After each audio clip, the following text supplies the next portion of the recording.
keynote presentation with a unique topic, Ai-lephant in the room. Let me welcome Mr. Sanjay Motwani, Vice President, Asia Pacific, Legrand, Data, Power and Control. Can I please welcome Mr. Sanjay up on stage? Welcome, sir. I'd like to thank Sri Rapse for his words of support and encouragement, and more importantly, for giving me a full house. This was half before he joined it. So, thank you, sir. Thanks to you, have a larger audience. It's exactly been 1 year since we heard about artificial intelligence thanks to ChatGPT. And over the past 1 year, I've had various conversations with people like yourself across the world. And I realized that the more I spoke to people like you across the world, the less I understood as to what it means for us, especially in the data center space. There's a lot of talk, a lot of hype, a lot of noise in terms as to what it is doing, what it will do. And as far as data centers are concerned, other data centers are concerned, what does it truly mean? So this presentation is more about me trying to understand and sharing my understanding with all of you as to what I believe, how it impacts us and the data centers which we run and operate today. Okay. We all know what artificial intelligence is doing, is capable of doing, and especially in the coding side, creative side, automation side, etc. And there are far more fields which it will get involved in. But the statement which I'm trying to make over here is as far as data centers are concerned, like leaving aside the hyperscalers, for us, for the next 3 years, it's going to have a minimal impact. Now, some of you may feel this is not so because of the amount of noise and hype which is being talked about it. But this is based on some of the research findings and studies which I've come across and which I'm going to share some sample slides of. And so please bear with me in terms of what I'm going to share with you. So this is hopefully trying to provide a little bit of clarity in, I would say, noise which is moving around the AI space. Now I'm going to talk about on these topics very quickly. First is the IT equipment. If you look at the chart on the left-hand side of the screen, you will see that the AI server space is only increasing by 10% over the next 4 years. It's existing at about 15% in terms of the number of servers deployed, and it's going to increase to 26%. So in terms of IT equipment infrastructure which is coming into play, the increase is only 10%. Most of it is still going to be on the traditional servers which are going to use and compute and continue to use. Software on the AI side obviously is a huge area which is growing on its own, but the resources it requires are largely going to be on servers which are only contributing to about 10%. Now, let's understand that why. Now, this slide for me is pretty important from understanding perspective.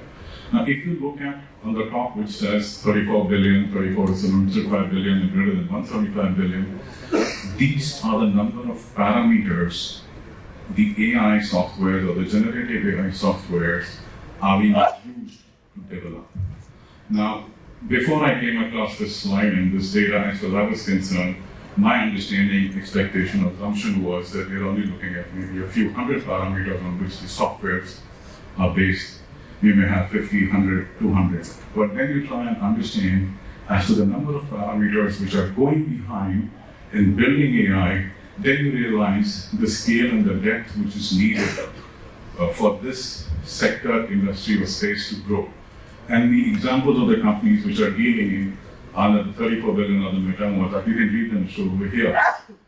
So depending upon which company wants to focus on what domain, what area, so they are focusing on those relevant parameters.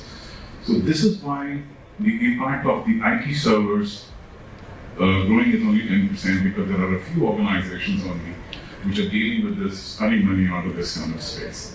So it's way beyond our normal imagination into the number of parameters, equipment, etc., and the resources which go behind it. Hence, when I say what I say is that the impact on our day-to-day life with respect to data centers is going to be minimal for the next 3 odd years.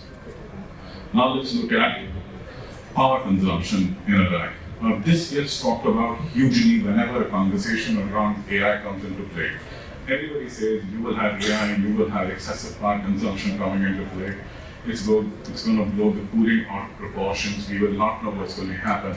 But let's look at the reality. Today, in 2023, we are sitting at 97% of the power consumption being less than 30 kilowatts per rack. 4 years down the line, 2027, it is still going to be 91%. So the increase in power load capacity is only 6% in 4 years. Again, I go back to my first statement. The impact of AI on our day-to-day lives is minimal. Now, how does this impact us when we're looking at our power consumption in the rack and impacts of cooling, the kind of cooling infrastructure we need to deploy, the kind of space utilization in which we need to do. So it's important to get that perspective into place. Let's look at this. Now, this year we've heard and talked about, sorry, can I request somebody to shut the door, please? There's too much noise coming from that side. So what's happening is we've heard about 8-10 kilowatts of load coming into play, but we've also started hearing about 20 to 30 kilowatts of load coming into play over here. And the cooling technologies which are sufficient to deal with these kind of loads are basically traditional pack units, fan valves, containment, etc., which is available today. Unfortunately, I say that people are talking about liquid cooling, etc. When we talk about AI and the power loads, or even at 40-50 kilowatts, there's a huge amount of discussion going around liquid cooling. But the reality is this. The reality is up to 20-30 kilowatts, you have these technologies of cooling which will come into play. 40 to 50 kilowatts, you have indoor containment and rear door heat exchangers which are coming into play. And beyond that, you have liquid coming into play, and I would say at 90-100 kilowatts and above. But people at 40-50 kilowatts are still talking about liquid cooling. Theoretically, on paper, rear door heat exchangers can take up to 200 kilowatts per rack. But up to 80 to 90, ideally I would say 25 kilowatts per rack to about 80-90 kilowatts per rack, rear door heat exchangers are the sweet spot. So when you're discussing or talking about liquid cooling, please bear in mind, A, the technology is absolutely nascent, it's experimented, irrespective of what the vendors say. And whenever you're looking at considering technology, never look at technology in isolation, look at the larger ecosystem which goes around the technology. And why I say that is, when you want to look at liquid cooling, you're only looking at the compute side of the equation. In a data center, you've got the compute side, you've got the networking side, and you've also got the storage side. Liquid cooling is only being experimented with today and only on the compute side. There is little or no dialogue happening on the storage side. So you cannot have a hybrid cooling technologies, one for compute, one for the storage side. So please bear in mind, whenever you plan to consider technologies, look at the larger ecosystem which goes around it and not only a specific aspect of the data center which people are talking about. This is more like a cheat sheet which gives you as to what technologies to deploy or be used at various levels of heat loads. So if you see on this, up to 40 kilowatts per rack, you've still got your existing technologies, including rear door heat exchangers coming into play. And when it goes beyond 40 kilowatts per rack, your immersion, DTC, etc. will come into play, but ideally beyond 100 kilowatts. Up to 100, I would still recommend evaluate rear door heat exchangers. Coming back to the ecosystem, when we talk about AI and the kind of speed and the processing capacity it needs, I mean, it's known as the distance increases, the speeds increase, and the distance decreases, the speeds increase. We are talking about for AI when we look at on-chip or on-motherboard kind of compute capacities. We are looking at 1.6 and 800 giga, etc. and 1.6 whatever is coming into play. But reality is, when you look at the arrow over there, in 23, we do not have the 800 giga Ethernet chips. The technology doesn't exist today, it is still experimented. While you may be talking about compute loads capacities are very high, but the supporting infrastructure in terms of networking does not exist today. So again, going back to the statement, impact of AI on our day-to-day lives for the next 3 odd years in our data centers is very good. The real elephant, artificial intelligence elephant, is, I would say at this stage, a little noisy, a little high. But the real efficient is what we talked about, efficiency, and we talked about the green up, going green, being more efficient in our data centers. That's what the real elephant in the room today is. And unfortunately, people are not doing enough. Talking short, but not doing enough. Thumb rule, every data center has excess capacity. And on an average, the excess capacity exists between 40 to 50% because the way the data center has been designed. As a starting point, it's absolutely imperative that we look at server utilization, space utilization, cooling technologies, etc.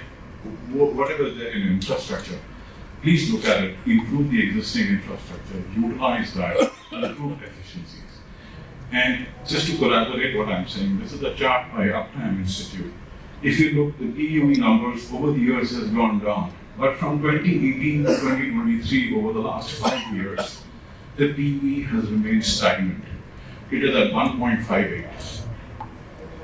And the reason why it's stagnant is, A, that obviously the compute loads, etc., have been increasing, the power consumptions have been increasing, plus we have not done enough in our data centers to be able to optimize the existing infrastructure.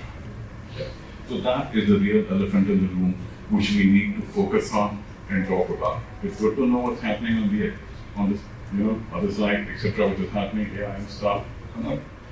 So please bear in mind, this is the real elephant which we need to be talking and addressing. And a little bit about myself, and I work with Legrand in the data center part of the division.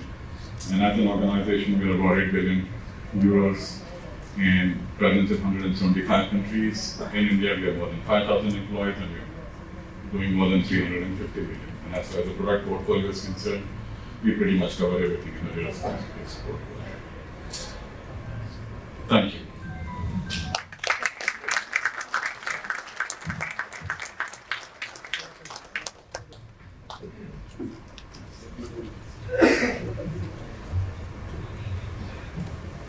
Thank you so much, Mr. Motwani, for a wonderful session. May I please request Ms. Maria from W.Media to please come up on stage and present a memento from Fuji to Mr. Sanjay Motwani, Vice President, Asia Pacific Aircraft Radar, Power and Control.